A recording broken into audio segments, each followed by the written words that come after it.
Les ordinateurs sont des machines programmables capables d'effectuer un nombre important d'opérations avec précision en un temps très court. La structure de base d'un ordinateur comprend les éléments fondamentaux suivants.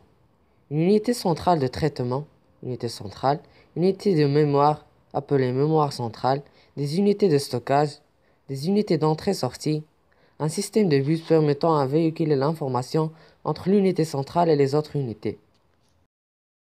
Débutons avec l'unité centrale de traitement, ou CPU, Central Processing Unit, est le centre de calcul et de contrôle d'un ordinateur. Il constitue le cerveau de l'ordinateur.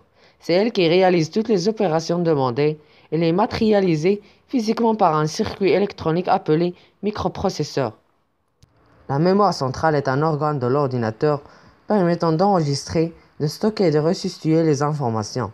Elle se présente sous la forme de petites barrettes que l'on peut enficher dans des supports, appelés slots. La mémoire centrale d'un ordinateur est séparée en deux sections, la mémoire vive et la mémoire morte. La mémoire vive, RAM, Random Access Memory, est une mémoire où on peut lire et écrire à volonté. Cette mémoire est dite volatile, c'est-à-dire qu'elle perd son contenu dès qu'elle est hors tension. La mémoire vive contient en plus des programmes servant à la gestion de l'ordinateur. Le programme relatif a un traitement spécifique ainsi que les données qu'elle requiert et les résultats qu'elle génère. La mémoire morte, ROM, Read Only Memory, est destinée uniquement à être lue. En revanche, son contenu n'est pas alerté par une courbe de courant. C'est une mémoire rémanente. La mémoire morte, programmée par le constructeur, est essentiellement utilisée pour contenir les logiciels de base servant au démarrage de l'ordinateur. Les périphériques sont les organes de l'ordinateur qui permettent de communiquer avec l'unité centrale et de stocker les informations d'une façon permanente.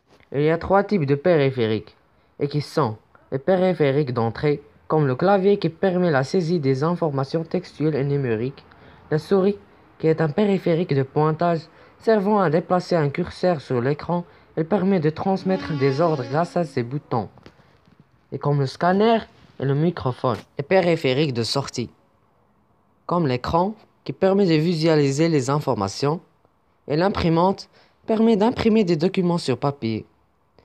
Finalement, les périphériques de stockage, comme le disque dur et la disquette, les disques optiques compacts, appelés CD-ROM en anglais.